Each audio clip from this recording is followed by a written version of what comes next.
하시고 우리의 작은 신음에도 응답하시는 하나님, 그 하나님께서 지금 우리와 함께 하시고 이 예배 가운데 임재하시는 줄로 믿습니다. 우리의 신앙을 사도신경으로 하나님 앞에 고백하겠습니다.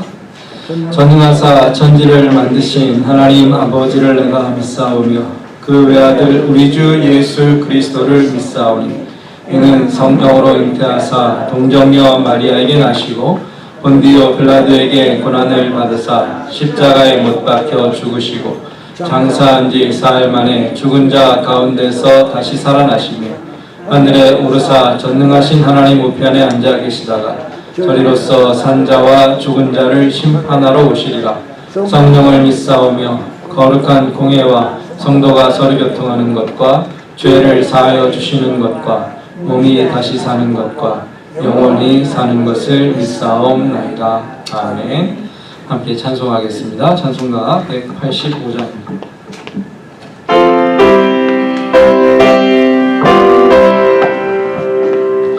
이 깊은 소식을 온 세상 전하세 큰 환난 고통을 당하는 자에게 주 믿는 성도를 다 전할 소식을 성령이 오셨네.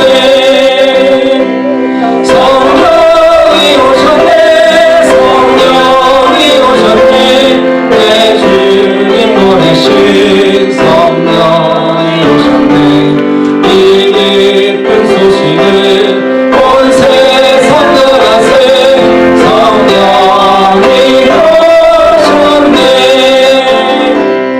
마왕의 왕께서 저 사로잡힌 자 다 구원하시고 장가를 주셨네.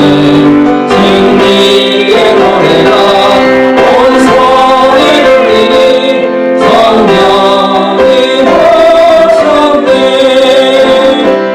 성령이 오셨네.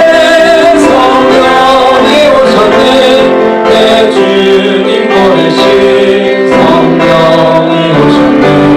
이 기쁜 소식을 온 세상 전하세 성령이 오셨네. 한없는 사랑과 주 크신 은혜를 의심하면서 안 믿는 자에게 내 작은 힘으로 꽃을 받아리니 성령이 오셨네. 성령이 오셨네. 성령이 오셨네. 내 주님 보내신 성령이 오셨네. 이 기쁜 소식을 온 세상 성령이 오셨네. 아멘. 강석배 장로님 예배를 위해서 기도해 주시겠습니다.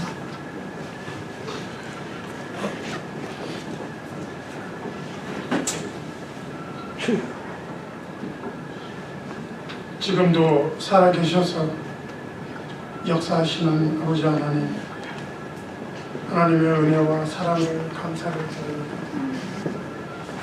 저희들의 생명을 보존하여 주시고 저희들의 가정을 지켜주셔서 이렇게 주님 앞에 나와서 예배 드릴 수 있는 은혜를 감사와 찬송을 드립니다.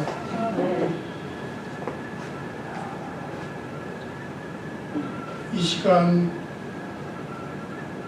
이 예배에 함께하지 못하고 영상을 통해서 예배드리는 저희 교회의 각 지체들에게도 하나님의 한량없는 은혜를 더하여 주시옵소서. 아멘. 코로나 질병으로 인해서 저희들의 일상에 평온함들이 모두 사라지고 말았습니다. 우리는 사람들에게 의심을 가지고 경계심을 가지고 또한 사람을 대합니다. 주님께서는 저희들에게 사랑하라 하셨지만 저희들은 가까운 이웃뿐만 아니라 친척 간에도 서로 의심하고 두려움을 갖고 사람을 만나고 있습니다. 사랑의 주님이시여, 저희들이 주님 앞에 저희들의 잘못을 고백하오니 저희들을 용서하여 주시옵소서. 사랑의 주님, 저희들이 또한 주님 앞에 나가고자 하지만 주님께서 저희들을 긍휼히 여겨 주시옵소서. 저희들의 만물의 영장이라고 하는 저희들이지만 눈에 보이지 않는 미물 같은 존재에 저희들이 무력화되고 저희들이 또한 한없이 무너지는 모습을 보면서 주님 앞에 저희들의 오만과 저희들의 편견과 또한 탐욕을 하나님 용서하여 주시옵소서. 오직 주님 앞에 하나님이시여 저희들의 겸손함과 절제함을 회복시켜 주시옵소서. 저희들의 잘못된 모습을 굽어 살펴 주시옵소서. 사랑하는 주님이시여, 이 시간 또한 감사를 드리옵기는 저희들의 주님 앞에 더욱 충성하는 저희들이 되기를 원합니다. 저희 사랑하는 교회에 함께하여 주셔서 진리의 햇불을 밝히는 등대와 같은 역할을 감당하게 하시고 저희 교회가 구원의 역할을 감당하는 그런 교회가 되게 하여 주시옵시고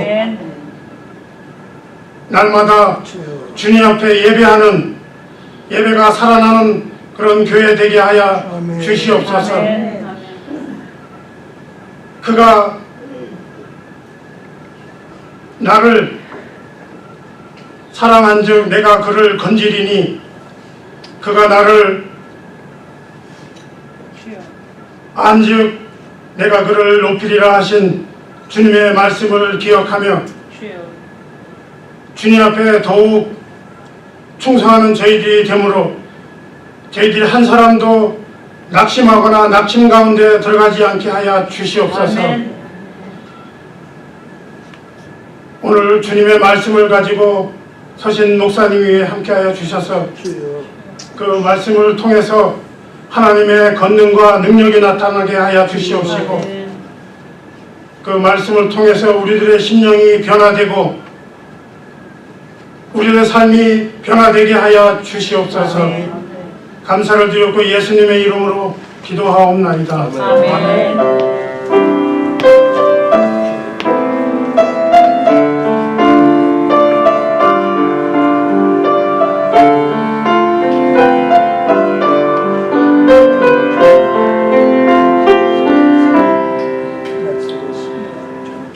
교회 소식은 전과 동일합니다. 어려운 상황이지만 또 하나님을 예배하고 하나님께 기도하는 우리의 삶을 또 멈추지 않고 교회에 모이고 또 가정에서 또 1과 2부로 나누어서 하나님 앞에 모이고 있습니다.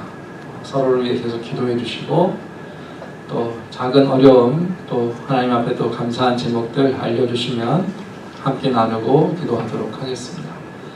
요한복음 성경 공부를 온라인을 통해서 매주 수요일날 들으실 수 있습니다. 공부하시고 또 강의 들으시고 말씀 읽으시고 요한복음을 통해 하나님의 생명을 또 경험하기를 원하고요. 또 원하시는 분들은 주일 친교 후에 이 자리에서 친교실에서 함께 또 나눔 시간 갖겠습니다. 또 주변에 올리지 못했지만 함께 저희 예배하고 또 섬기시는 문형석 집사님, 한국에 부모님이 좀 몸이 안 좋으세요. 그래서 어머님을 좀 배워야 돼서 오늘 아침에 한국으로 또 떠나셨습니다. 한 달 반가량 계실 것 같은데 여행 또 부모님 위해서 함께 기도해 주시기를 바랍니다. 제가 또 알기로는 이제 아이들이 학교에 이제 돌아가게 되죠. 염려가 많으실 것 같은데 계속 하나님께 기도하시고 이제까지 하나님께서 지켜주신 그 은혜로 앞으로도 우리를 보호하시고 돌보실 줄로 믿습니다. 그렇게 계속 기도해 주셨으면 좋겠습니다. 오늘 주신 하나님의 말씀 함께 읽겠습니다. 자리에서 일어나시고 이사야 43장 말씀입니다.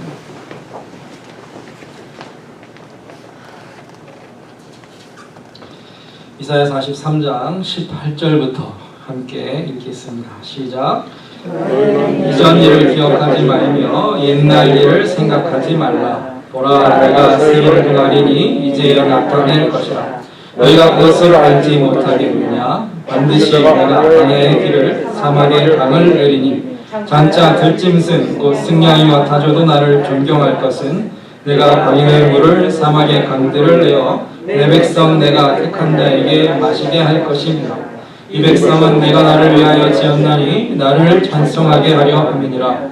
그러나 야곱아, 너는 나를 부르지 아니하였고 이스라엘아, 너는 나를 괴롭게 여겼으며 내 번제의 양을 내게로 가져오지 아니하였고 내 제물로 나를 공경하지 아니하였느니라. 나는 제물로 말미암아 너를 수고롭게 하지 아니하였고 의향으로 말미암아 너를 괴롭게 하지 아니하였거늘 너는 나를 위하여 돈으로 상품을 사지 아니하며 희생의 기름으로 나를 흡족하게 하지 아니하고 내 죄의 짐으로 나를 수고롭게 하며 내 죄악으로 나를 괴롭게 하였느니라. 나 곧 나는 나를 위하여 내 허물을 도말하는 자니 내 죄를 기억하지 아니하리라. 너는 나에게 기억이 나게 하라. 우리가 함께 변론하자. 말하여 내가 부러움을 나타내라. 내 시조가 범죄하였고 너의 교사들이 나를 배반하였나니 그러므로 내가 성소의 어른들을 욕되게 하며 야곱이 진멸당하도록 내어주며 이스라엘이 이방거리가 되게 하리라. 아멘. 자리에 앉으시겠습니다. 오직 주를 위하여, 이런 말씀으로 오늘 함께 은혜 받기를 원합니다. 하나님께서 말씀하십니다. 나는 나를 위하여, 너는 또 나를 위하여. 하나님께서는 하나님을 위하시고 우리 또한 하나님을 위해 존재합니다. 좀 억울하십니까? 우리가 하나님을 위해서는 하나님 좀 우리를 위해 좀 모든 것을 하시면 좋겠는데, 이 설명을 드리겠지만 하나님께서 하나님을 위해 존재하시는 것이 우리에게는 축복입니다. 하나님께서 우리 때문에 하나님 자신의 성품이나 은혜나 어떤 뜻과 계획을 바꾸시는 것은 우리에게는 복이 아니라 재앙입니다. 하나님을 믿는 성도들은 하나님의 영광을 위해 살아야 한다라는 것을 늘 배워왔고 또 그렇게 살고 있습니다. 하나님께서 그렇게 우리에게 가르치고 명령하시는 이유는 우리는 불완전하고 우리는 연약하고, 그래서 우리가 우리 뜻대로 우리 계획과 마음대로 살면 인생이 실패할 수밖에 없는데, 완전하시고 모든 것을 하나님의 기쁘시고 선하신 뜻대로 창조하신 하나님께서 정하신 법과 뜻과 하나님의 목적대로 우리가 살 때, 하나님께서 인도하시는 대로 우리가 따라가며 살 때에 그 인생에 축복이 있고 그 인생이 형통할 줄로 믿습니다. 우리의 삶이 그렇게 지어졌습니다. 하나님께서 우리를 만드신 다음에 마음대로 살아라 그랬다라면 세상이 어떻게 될까요? 지금 우리가 보고 있는 세상입니다. 하나님을 떠나 마음대로 제멋대로 사는 세상이 지금 우리가 마주하는 세상이지만, 본래 하나님께서는 우리를 지으시되 하나님의 영광을 위해 존재하고 하나님의 찬송과 기쁨이 되도록 우리를 만드신 다음에 하나님을 위해 살도록 하셨습니다. 내일 일을 알지 못하는 인생, 계획하고 뜻하는 대로 이루지 못하는 우리의 연약한,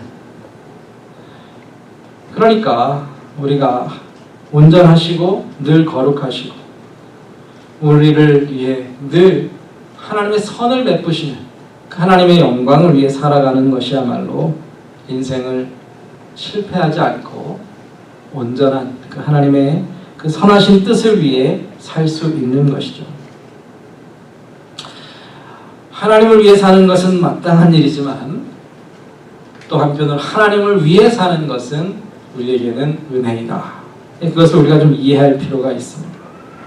하나님께서 자신을 위해 하시는 모든 것이 우리에게 축복인 이유는 하나님 자신이 살아계시기 때문이죠. 하나님은 은혜로우십니다. 하나님은 자비로우시고 하나님은 선하십니다. 이런 하나님의 성품, 하나님의 속성, 하나님의 하나님 되심을 하나님이 늘 변치 않고 지니고 계시기 때문에 하나님이 계신 곳에는 뭐가 있어요? 은혜가 있죠. 하나님을 모신 그 자리에는 축복이 있습니다. 하나님이 빛으로 이 땅에 우리에게 찾아오셨고 예수 그리스도께서 그 하나님의 구원을 우리에게 보여주시니까 하나님을 모시고 주님을 따르는 그 자리에 빛이 있고 어둠이 떠나가는 역사가 나타나게 되죠. 주님을 위해 살고 계십니까? 주님의 뜻에 맞춰 살고 계십니까? 주님을 정말로 위해 내 삶을 온전히 헌신하고 계십니까? 하나님께서 하나님을 위해 살아가시는 하나님께서 하나님을 위해 일하시는 그 모든 것이 결국은 우리에게는 구원이 되고 축복이 되고 은혜가 됩니다.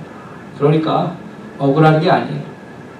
우리가 주를 위해 내 삶을 다 드려도 아깝지 않은 것은 하나님께서 그 선하신 뜻을 이루시고 하나님의 나라를 이루실 때에 모든 것은 우리에게 생명이 되고 구원이 되고 축복이 된다라는 것이죠.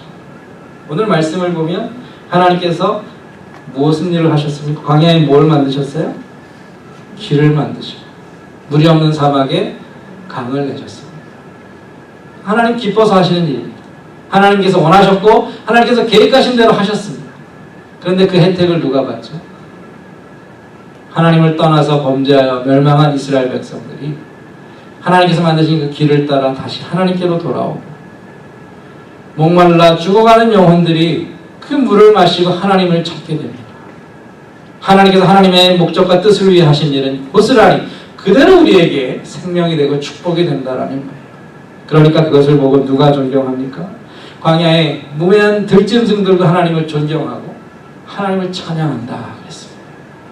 성도 여러분, 하나님을 위해 사는 것, 하나님을 예배하는 예배자로 사는 것, 하나님께 헌신하고 봉사하는 것, 그것은 우리에게 무거운 짐이 아니라 특권이며 은혜이며 그 안에 생명이 있는 것을 깨닫고 이해하시기 바랍니다. 주를 위해 사시는, 주를 위해 헌신하는 그 삶에 이러한 비밀이 담겨 있습니다. 하나님은 이기적인 분이실까요? 이타적인 분이실까요? 어렵지 않은 질문입니다. 하나님은 사랑이시고 늘 베푸시고 늘 주시고 그러나 하나님께서는 반대로 가져가지 않으시고 거두어가지 않으십니다. 왜? 하나님은 하나님 자신이 완전하시고 충만하시기 때문에 늘 은혜는 흘러가게 되어 있고 그 은혜를 우리는 받아 누리게 되어 있습니다. 하나님을 예배하는 이유입니다. 오늘 하나님께서 우리에게 이렇게 말씀하십니다. 우리를 창조하신 목적은 하나님을 예배하기 위해서. 우리 21절 말씀을 다시 보시면 이 백성은 내가 누구를 위하여? 나를 위하여 지었나니 나를 찬송하게 하려 하니라. 우리가 왜 살고 있다고요? 하나님을 찬송하기 위해서. 하나님을 위해 존재하고 하나님을 찬송하기 위해 존재하고 하나님을 예배하기 위해 사는 그것이 바로 우리 한 사람 한 사람입니다. 가끔 내가 뭘 해야 되나?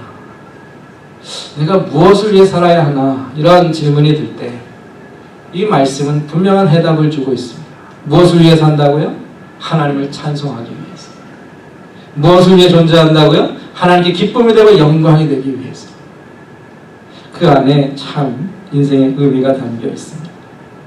하나님께서 우리를 만드신 목적이 우리가 하나님을 사랑하고 존경하며 자랑하는 것이고 그래서 우리가 예배하는 것이 우리의 삶의 목적인데 중요한 것이 하나 여기 있습니다. 예배는 억지로 되지 않습니다.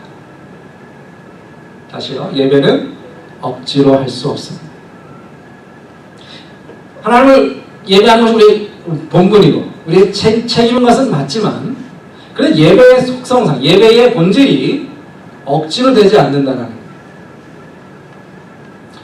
성도님들이 저에 대해서 별로 만족스럽지 못하고 저에 대해서 별로 자랑할 것이 없는데 그래도 우리 교회 목사님 어디 가서 좀 자랑을 해야 되니까 뭐 자랑하세요? 그냥 한번 웃으시고 우리 목사님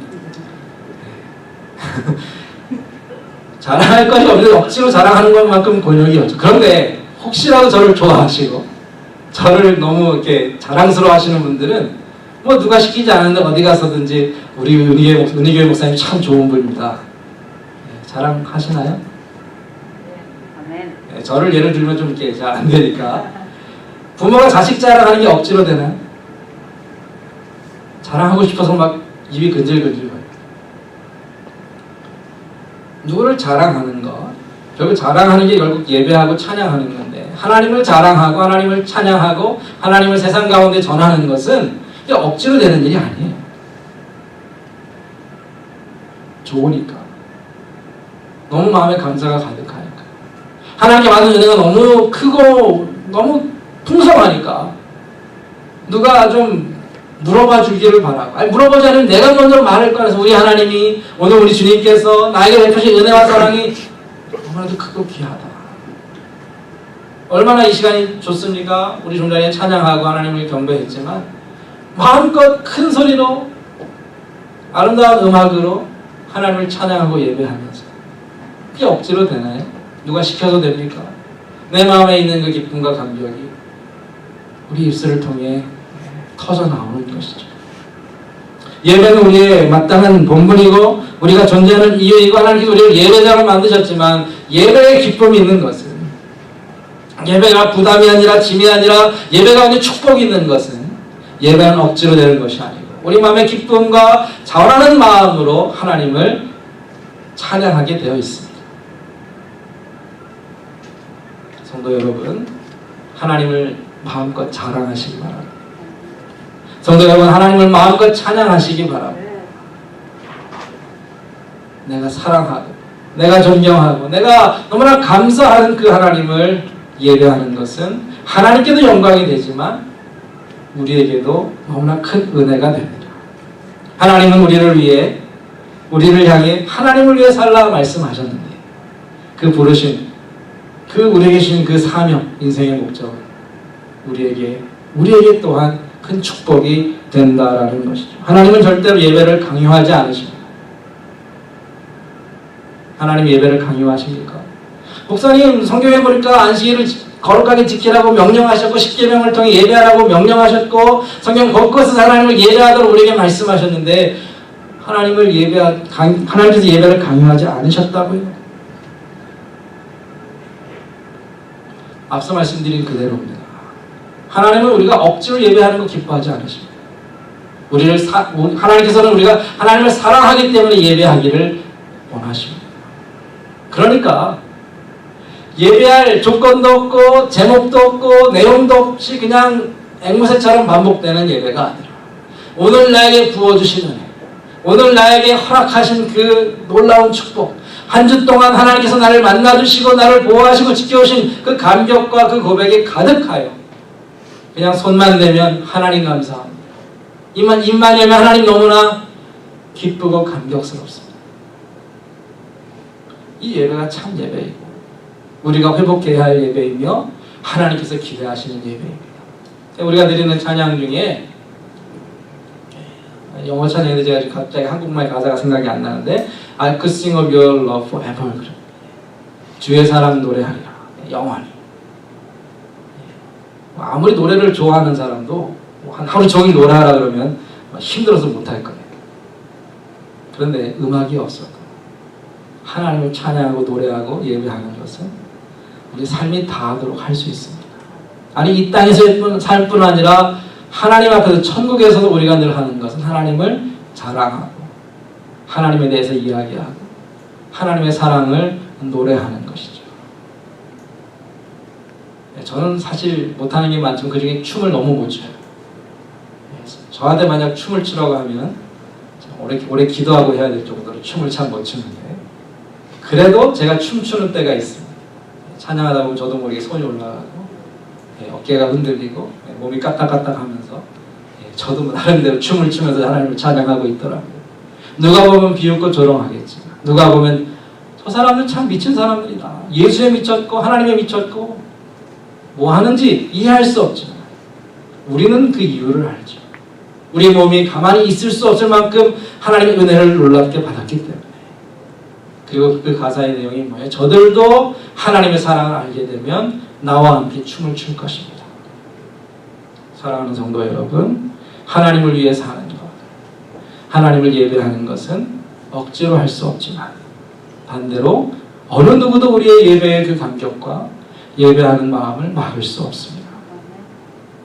하나님을 알고 하나님의 은혜를 경험하고 하나님과 늘 동행하며 사는 성도들의 너무나 자연스럽고 당연한 반응이 저도 하나님을 사랑합니다.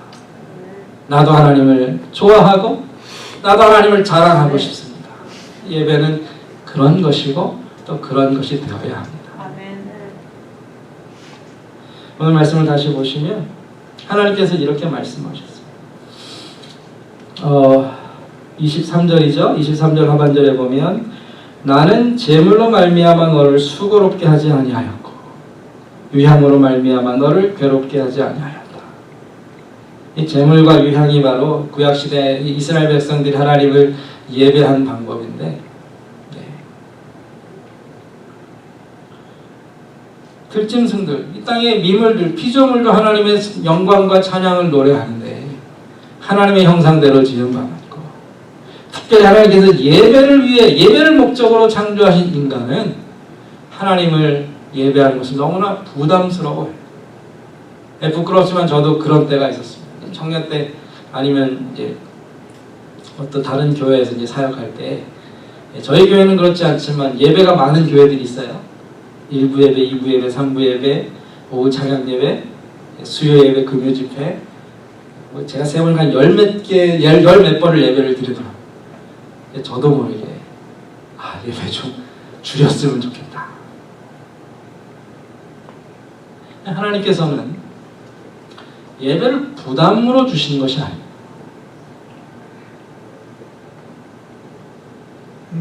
하나님께서는요, 우리가 힘들면 예배 줘도 된다고 그랬어요. 제가 조심해서 말씀드립니다. 이해하고 들으시기 바랍니다. 정말 예배가 부담이 되시고 예배가 짐이 되시고 예배 때문에 힘드신 분들은 예배 안 드리셔도 돼요. 왜 그렇습니까? 그 예배는 하나님께도 영광이 되지 않고 우리에게도 전혀 유익이 되지 않습니다. 이스라엘 백성들이 수많은 짐승을 가지고 와서 하나님 앞에 제물을 드리면서 불평하고 원망하는 거예요. 하나님께서 그 모습을 바라보시고 내가 언제 너희들에게 그 짐승의 피를 요구했고 내가 언제 너희들에게 그러한 제물을 요구했느냐.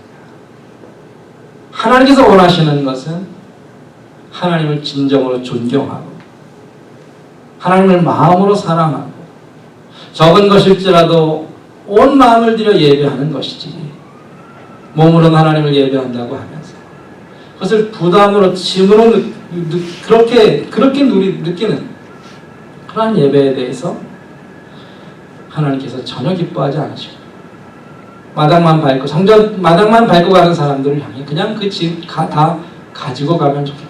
차라리 성전문을 닫았으면 좋겠다. 그런 얘기까지 하셨어요. 하나님을 위해 우리가 살기를 원하고 그것이 우리의 인생의 마땅한 본분으로 믿고 아신다면 이제는 하나님을 예배하는 기쁨, 하나님을 섬기는 축복, 그 복을 누리시면서 하나님을 예배하시기를 축복합니다. 아멘. 우리가 지금 어려운 시절을 맞고 또 이러한 일을 통해서 사실 교회가 많이 고통을 받고 있는데 오히려 이것이 교회의 기회가 되고 우리 성도 한 사람 한 사람이 우리 신앙을 점검하고 회복하는 기회가 되기를 원하는데 그동안은 전통적인 예배에 대한 생각들이 많이 깨어집니다. 예배는 정말 성전에 모여서 우리가 정말로 어떤 시간을 잘 지켜서 드리는 것을 우리가 늘 훈련받고 그렇게 섬겨왔는데 이것은 이제 사실 불가능해지기도 하고 이것을 이제 바뀌어가고 있는 어떤 전환기에 우리가 있습니다. 많은 성도들 안에서도 혼란스럽고 목회자들과 교회들 안에서도 각가지 이야기들이 나요. 그러나 성경은 우리에게 해답을 주고 계십니다. 우리 한 사람 한 사람이 성전이고, 우리 한 사람 한 사람이 하나님을 직접 예배해야 하고, 우리가 있는 자리에서 주일의 예배뿐 아니라 온 삶이 하나님께 거룩한 산 제사가 되어야 한다면, 우리가 두렵고 불안하지만 믿음으로 함께 모여 예배할 수 있고, 또 그 상황과 여건이 되지 않는다 하여도 가정에서 예배드릴 수 있고, 아무도 내 옆에 없이 나 혼자 하나님 앞에서 예배해야 하는 그러한 상황에 놓인 성도일지라도 하나님을 여전히 예배할 수 있습니다. 반대로 아무도 보지 않고, 아무도 강요하지 않고, 아무도 뭐라 하지 않기 때문에, 아무도 보지 않는 그 자리에서 예배를 멈추고 예배를 쉬고 하나님 앞에 예배하는 것을 우리가 포기할 수도 있다는 것. 성도 여러분, 아무도 우리가 예배하는 것에 대해서 말하지 않는다 해도 예배하실 수 있습니까? 목사나 주의 어느 누구도 당신이 왜 예배드리지 않는다라고 뭐라고 하지 않아도 여전히 나는 하나님을 예배할 수 있나요? 네. 그렇다면 그것은 내가 하나님을 예배하는 것이 얼마나 큰 축복이고 얼마나 큰 기쁨이고 나에게는 생명보다 귀한 것이 하나님을 사랑하고 하나님을 찬양한다는 그 신앙의 고백이 있는 성도들입니다. 아멘.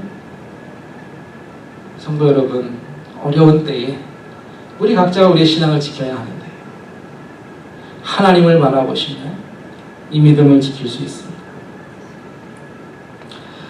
하나님은요, 하나님 자신을 위해 존재하신다 말씀을 드렸는데 그 말은 무슨 말인가 하면 환경이나 상황 때문에 심지어 우리 때문에 하나님의 뜻을 바꾸시지 않습니다. 하나님께서는 하나님 자신의 선하심과 하나님의 그 은혜를 거두시거나 바꾸지 않으십니다. 그 백성들이 예배를 괴로워하고 힘들어하기 때문에 예배 받으시는 것을 멈추지 않으십니다.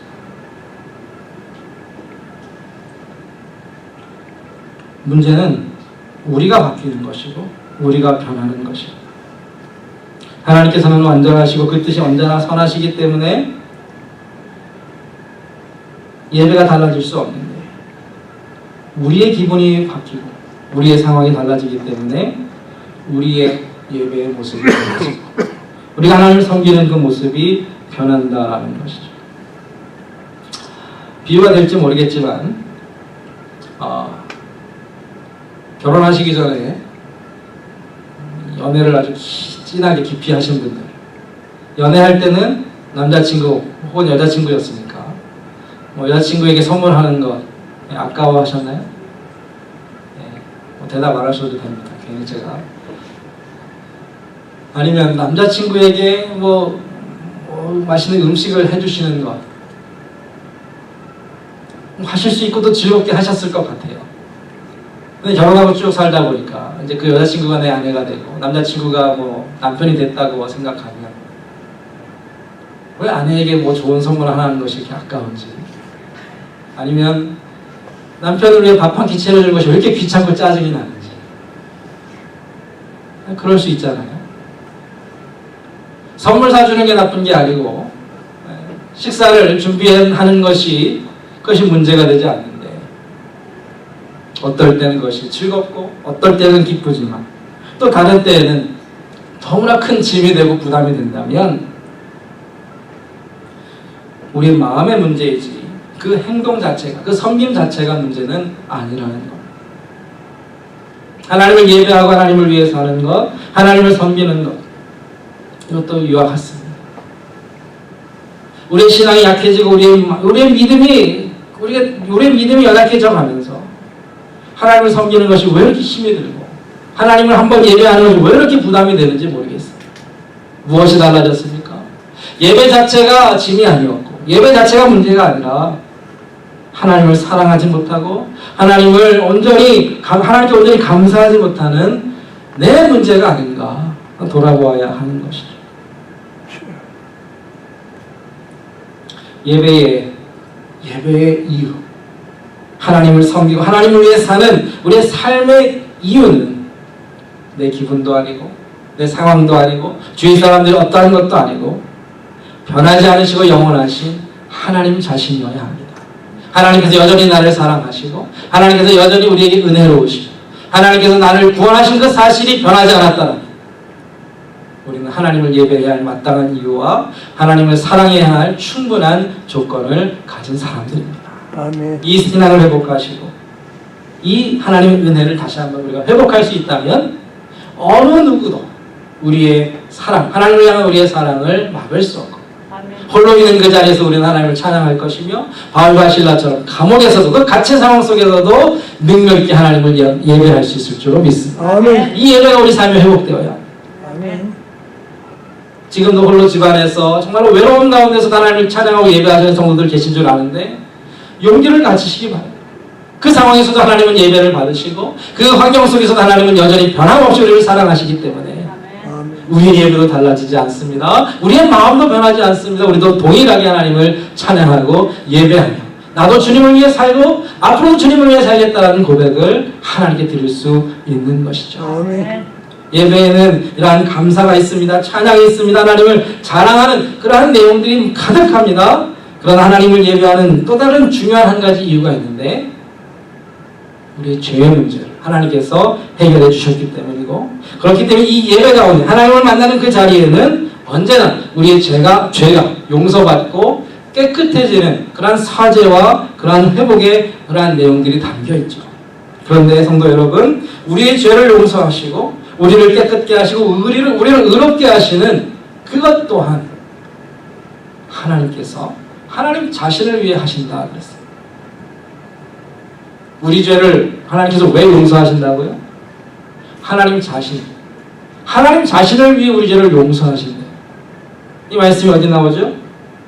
25절에 보면 나는 나를 위하여 내 허물을 도말하는 자니 내 죄를 기억하지 아니하리라 그랬는데 하나님께서 우리 죄를 용서하시고 허물을 도말하시고 우리 죄를 기억하지 않으시는 그 이유가 뭐래요? 나를 위하여. 나는 누구죠? 하나님을 위해서. 우리가 죄를 용서받기 위해서는 우리가 죄를 인정하고 회개하고 하나님 앞에 자복하고 그렇게 용서를 빌어야 용서받는 것은 마땅한데 왜 하나님께서 우리 용서의 이유를 우리 죄를 용서하시는 그 이유를 하나님 자신이라고 말씀하실까요? 그 말씀이 그 이유가 바로 위에 나와요. 24절을 제가 읽으면 너는 나를 위하여 돈으로 향품을 사지 아니하며 희생의 기름으로 나를 흡족하게 하지 아니하고 내 죄짐으로 나를 수고롭게 하며 내 죄악으로 나를 괴롭게 하였느니라. 이스라엘 백성들이 제물을 준비하고 향품을 준비하는 이유가 뭐예요? 죄를 용서받기 위해서. 우리가 이제 구약의 제사를 우리가 공부하면 제사에는 번제도 있고 화목제도 있고 또 무슨 제사가 있죠?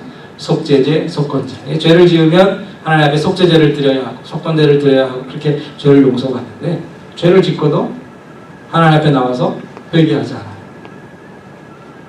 누구 마음만 속타요? 하나님 마음만 속타죠. 분명히 죄를 지었으면 잘못했으면 하나님 앞에 잘못했다고 와서 용서하고 회개하고 그 죄를 해결해야 하는데 하나님의 백성들이 전혀 관심이 없다는 거죠. 하나님 마음만 괴롭고 하나님 마음만 고통스럽고 하나님만 끙끙 앓으시죠.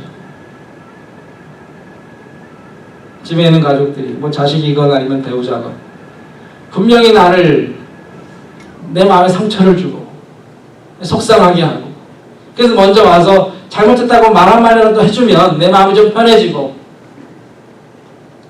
그럼 용서를 좀 해보겠는데 요즘 자식들이 엄마 아빠 잘못했다고 얘기하나요? 우리 남편과 아내가 내가 미안해 여보 내가 잘못했어 그 말 한마디가 왜 이렇게 힘든지 그래서 어떻게 돼요? 갈라서는 거죠. 부부 자식 간에 서로 안 보고 부부가 헤어지고 웃을 수 없는 일들이 일어나지 않습니까? 죄를 지은 인간이, 하나님 앞에 악을 행한 인간이 하나님 앞에 나와서 잘못했습니다, 용서해 주십시오, 그렇게 말하고 회개하는 것이 마땅한데도 불구하고 죄인이 스스로 죄를 깨닫는 일이 없다는 겁니다. 죄인이 먼저 하나님 앞에 두 손 들고 항복하고 하나님 앞에 회개하는 모습이 보이지 않는다는 겁니다. 그러면 용서를 어떻게 하실까? 용서가 어떻게 가능합니까? 하나님께서 하나님 자신을 위하여 먼저 손을 내미시는 것이 하나님의 용서입니다. 우리도 한번 생각해 보시기 바랍니다. 죄인지도 모르고 악한 건지도 모르고 마음대로 살고 있었는데 하나님께서 우리에게 그것이 얼마나 악한 것인지, 얼마나 음란하고 더러운 것인지, 얼마나 죄악된 것인지를 보여주시고 우리에게 회개할 기회를 주시면서 우리에게 하나님의 용서를 가르쳐 주시는 것 아닙니까? 하나님은 그 우리의 죄를 용서하실 때에 우리를 기다리지 않으시고 하나님께서 하나님 자신을 위해 먼저 손을 내미신다라는 사실입니다. 하나님은 어떤 분이시라고요? 은혜로우시고 자비로우신 하나님. 나는 나를 위하여 너의 화물을 도말하는 자니 내가 너의 죄를 기억하지 아니하리라. 이 사실을 믿으십니까? 이 하나님의 사랑, 변함없는 사랑, 어떠한 것도 우리를 끊을 수 없는 하나님의 사랑 때문에 우리가, 이 어리석은 우리가 여전히 하나님 앞에서 살 수 있는 것이죠. 지난 일주일 동안의 모든 죄를 다 낱낱이 고백하셨습니까? 내가 한 모든 잘못과 허물에 대해서 하나님 앞에 다 고백하시고 이 자리에 앉아 계십니까? 그럴 수 없죠.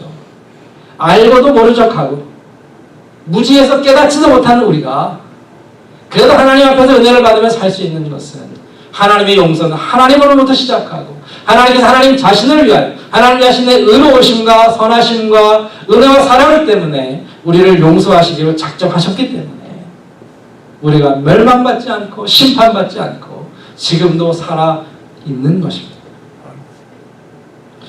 우리가 이러한 관점에서 이사야 43장을 쭉 읽어보시면 하나님의 답답한 마음, 하나님의 고통스러운 마음, 이 24절에 나오는 내가 너의 죄 때문에 수고하고 있다, 너의 죄악 때문에 괴로워하고 있다라는 이 하나님의 그 심정을 좀 이해할 수 있을 것 같아요. 유독 이 이사야 43장에 하나님께서 하나님 자신에 대해 소개하는 말씀이 계속 나오고 있습니다. 우리 한번 보시면 3절에 보면 대저 나는 여호와 내 하나님이여 이스라엘의 거룩한 이여 내 구원자라, 이 말씀을 하시고요. 그 다음에 또 어디 나오죠? 11절에 보면 나곧 나는 여호와가 나 외에 구원자가 없느니라. 또 15절에 보면 나는 여호와 너의 거룩한 이요 이스라엘의 창조자여 너희의 왕이니라. 25절에 나곧 나는 나를 위하여 내 허물을 도말하는 자라, 이렇게 말씀하세요. 나는 이런 사람이다, 나는 이런 하나님이다, 나는 이러한 존재다라는 하나님께서 왜 거듭거듭 말씀하실까요? 하나님께서 지금 쇼업 하시는 겁니까? 자랑하시는 겁니까? 나는 이러한 존재다라는 것을 우리에게 말씀하시는, 왜 반복해서 말씀하시는 이유가 어디에 있을까요? 저는 가만히 들어보면서 하나님께서 이 눈앞에 악한 인간들과 이 악한 세상을 바라보시면서 자신을 잃어버리지 않기 위해 스스로 이 말씀을 주신다라고 생각합니다. 이 세상이 아무리 악할지라도, 우리 한 사람 한 사람이 아무리 죄악으로 가득할지라도 하나님은 여전히, 나는 여전히 너희의 구원자다. 하나님께서 다짐하시는 것 같아요. 하나님께서 다시 한번 결심하시는 것 같아요. 너희들이 아무리 악할지라도 내가 너희를 반드시 용서하고, 너희가 아무리 나로부터 멀리 떠나 있을지라도 내가 너희를 반드시 찾아내어 구원하겠다. 그 하나님의 변함없는 사랑, 하나님의 하나님 되심, 그 어느 누구도 바꿀 수 없는 하나님의 거룩한 성품을 하나님께서 스스로에게 말씀하시고 또 우리에게 보여주신다, 이런 생각을 했습니다. 우리 각자가 어떠한 상황이 있는지 모르지만 나는 이제 틀렸다라고, 나는 이제 신앙을 버려야겠다라는 그러한 위기와 어려움에 있다 할지라도 성도 여러분, 우리에게 소망이 있는 것은 하나님은 변하지 않으십니다. 하나님의 사랑은 변하지 않으십니다. 우리를 향한 하나님의 마음은 달라지지 않습니다. 왜요? 하나님께서 하나님 자신을 부인하실 수 없으십니다. 이 하나님의 하나님 되심과 또 그 하나님을 섬겨야 하는 우리의 모습을, 이 두 가지를 다 잘 보여주신 분이 누구죠? 우리 예수님이시죠. 예수님께서 이 땅에 사실 때에 하나님의 그 변함없는 사랑을 우리에게 다 보여주셨고, 그 하나님을 변함없는 사랑을 우리가 받고 어떻게 이제 하나님을 위해 살아야 하는지를 또 보여주신 분이 우리 주님이신데, 주님께서 이 땅에 사실 때 수많은 반대를 받으셨어요. 특별히 그 고향에서 나를 알고 도와주고 나를 지지해주고 나를 이렇게 나의 힘이 되어줄 것 같은 가족들, 친척들, 친구들, 이웃들, 그들이 예수님을 가장 반대했습니다. 심지어 누가복음 4장 30절에 보면 예수님의 말씀을 듣고 사람들이 막 분이 나서 예수님을 그 벼랑 끝에다가 밀어 떨어뜨리려고 하는. 그런데 그때 예수님께서 보이신 모습이 뭐예요? 그들 사이를 지나가시더라. 그랬습니다. 무슨 말이에요? 예수님은 자기 갈 길을 가셨다라는 겁니다. 그 예수님의 갈 길이 뭐죠? 아버지의 뜻을 따라 그 모든 백성들의 죄를 용서하시기 위해 십자가에 오르시는 길. 예수님께서는 세상 사람들이 어떻게 반응하든, 어떠한 악을 마주하든, 어떠한 반대와 모욕을 당하시든 십자가의 끝까지 가셨고, 사람들이 내려와라 내려와라 조롱하는 그 목소리를 다 들으시면서도 다 이루시기까지, 십자가 위에서 다 이루었다 말씀하실 때까지 그 길을 멈추지 않으셨습니다. 왜요? 하나님의 변함없는 사랑 때문에. 그리고 그 사랑을 받은 성도가 주님을 위해 살아가야 되는 그 삶이, 그 신앙이 바로 그러한 것이기 때문에 주님께서는 여전히 가야 할 길을 가셨다. 세상이 달라졌습니까? 상황이 바뀌었습니까? 주위 사람들이 변하고 우리를 바라보는 시선이 달라졌고, 내 할 수 있는 힘이 더 줄어들거나, 내 할 수 있는 능력이 줄어들거나, 내 처지가 달라지고 내 건강이 달라지고 여러 가지 조건들과 모든 것들이 다 달라졌습니까? 그래도 우리가 하나님을 위해 살아야 하는 이유가 어디에 있을까요? 변하지 않은 한 분이 계시기 때문에. 우리 하나님은 변하지 않으시고, 우리 하나님은 여전히 우리를 사랑하시고, 그 하나님께서 우리를 향한 은혜를 거두지 않으셨다. 하나님이 여전히 내 앞에 계시고 나와 함께 하시며 여전히 살아계시다라면 하나님을 위해 살아야 하는 이유는 충분하다는 사실이죠. 왜 우리가 하나님을 위해 살아야 합니까? 하나님 때문에. 우리가 왜 하나님을 지금도 예배해야 합니까? 하나님 때문에.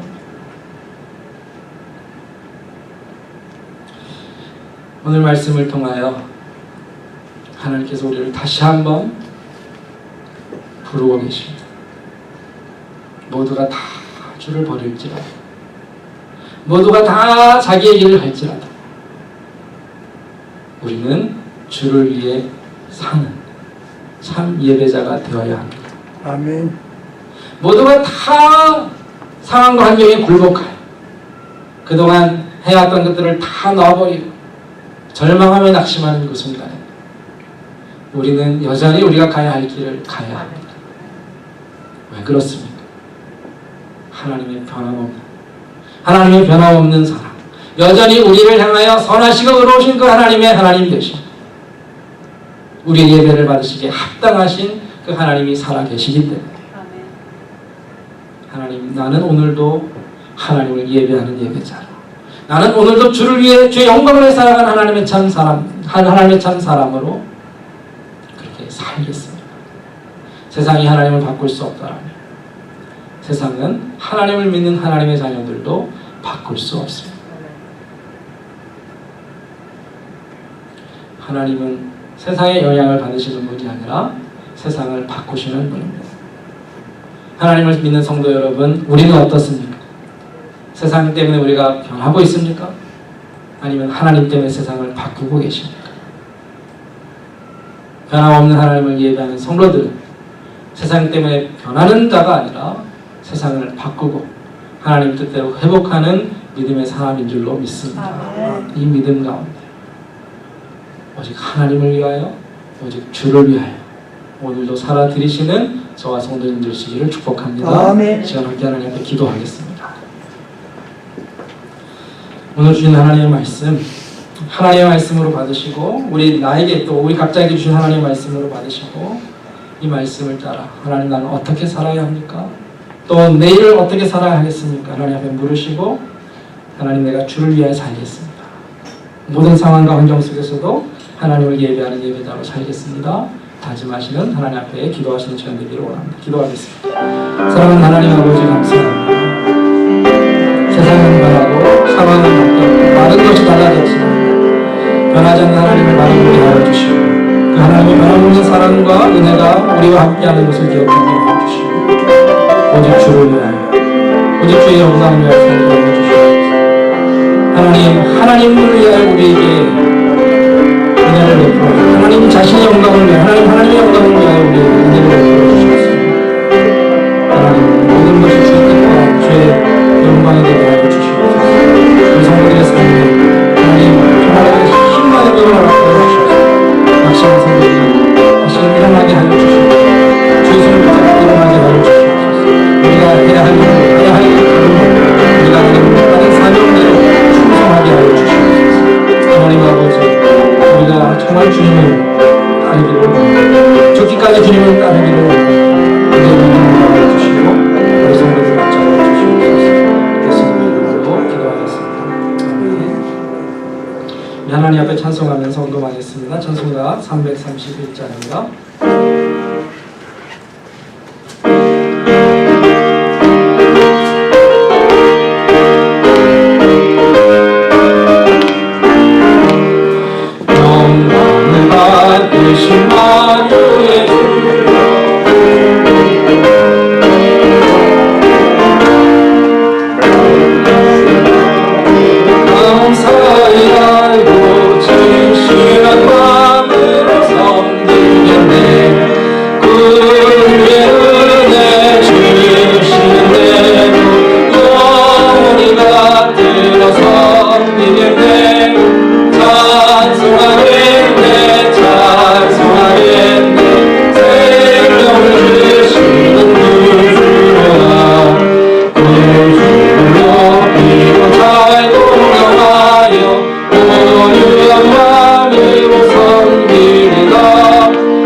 하나님 아버지 감사합니다. 하나님의 은혜로 제가 한 주를 살게 하시고 우리의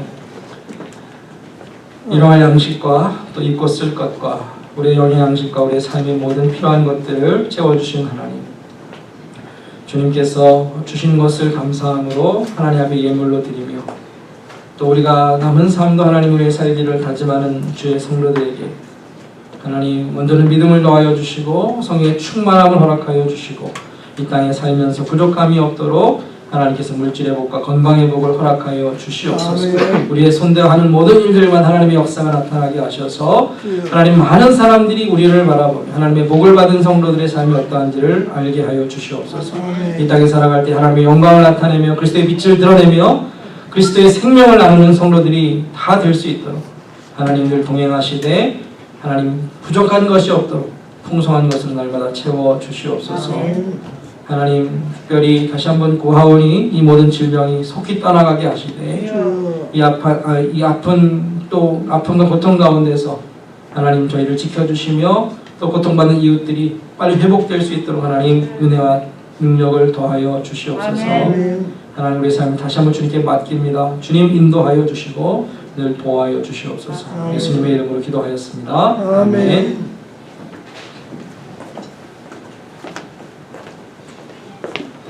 네, 우리 함께 축복하고 찬양할 텐데요. 우리 자리에서 일어나셔서 좌우에 있는 분들과 함께 축복하고 또 찬양하겠습니다.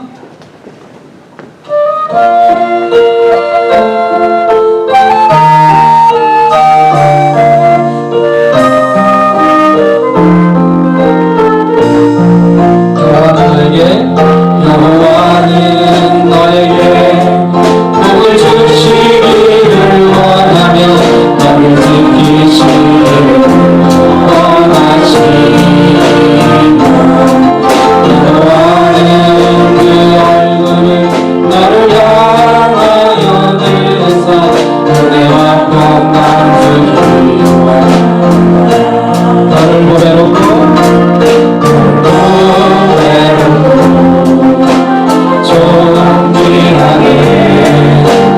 여기시는 하나님이 내 삶 속에서 이 약속을 신실하게 이루시니 나의 기른 것으로 나의 신령한 것으로 너를 붙드시고 지키신 하나님이 너는 잘 되도록 은혜 베푸시며 평강으로 인도하시니 아멘. 네, 함께 기도하겠습니다. 이제는 우리 주 예수 그리스도의 은혜와 하나님 아버지의 사랑하심과 성령의 인도 교통하심이 주를 위해 사는 것을 가장 큰 복으로 알고 주의 영광을 위하여 주의 찬송이 되기를 원하는 모든 주의 백성들, 저들의 삶과 또 가정과 자녀들과 일터와 산업 위에 이 교회 위에 이제로 영원토록 함께해 주시옵기를 축원하옵나이다. 아멘.